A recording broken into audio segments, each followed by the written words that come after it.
प्रधानमंत्री श्री नरेंद्र मोदी 2013 से लेके अब तक 19 बार राष्ट्रपति शी जिनपिंग से मिले। 5 बार प्रधानमंत्री चीन गए। शायद कोई भी प्रधानमंत्री 1947 से लेके 2023 तक इतनी बारी चीन नहीं गया होगा। और इसके अलावा वुहान में 2018 में, मामलापुरम में 2019 में ये इनफॉर्मल समिट हुए। इस सब के बावजूद 2014 में चुमुर हुआ, 2017 में डोकलम हुआ, 2020 में गलवान हुआ और दिसंबर 2022 में वांग में जो यांगटीज दरिया है वहां पर आपस में झड़प हुई। तो जो सारी घटनाएं हैं ये भारत चीन रिश्तों का एक नया मील पत्र बन गई। वर्ष 2022 में चीन से टोटल ट्रेड थी $136 बिलियन, $119 बिलियन का हमने इंपोर्ट किया और $17.5 बिलियन का एक्सपोर्ट किया। तो जो भारत का ट्रेड डेफिसिट है जिसमें चीन को फायदा मिलता है वो आज $100 billion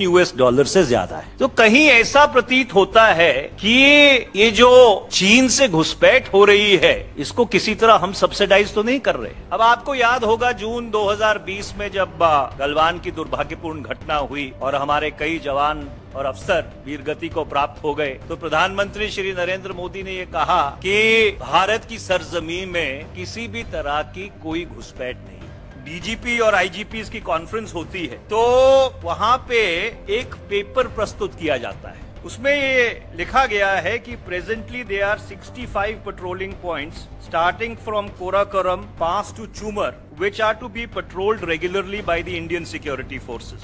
Out of these 65 patrolling points, our presence is lost in 26 patrolling points. Later on, China forces us to accept the fact that as such areas have not seen the presence of the ISF or civilians since long. The Chinese were present in these areas. This leads to a shift in the border under control of the Indian security forces towards the Indian side, and a buffer zone is created in all such pockets, which ultimately leads to a loss of control over these areas by India. ये एक जिम्मेवार police अधिकारी जो उस इलाके में तैनात है, वहां की सुरक्षा की जिम्मेवारी उनके पास है, उन्होंने अधिकृत तौर पर ये बात एक लिखित रूप में डीजीपी और आईजीपी की कॉन्फ्रेंस के सामने रखी। या तो जो प्रधानमंत्री जी कह रहे हैं वो सही है कि भारत की सरजमीन में कोई घुसपैठ नहीं हुई, या ये जो कागज, ये जो पेपर अधिकृत तौर से, औपचारिक तौर से पेश किया गया है, ये पेपर सही है। क्योंकि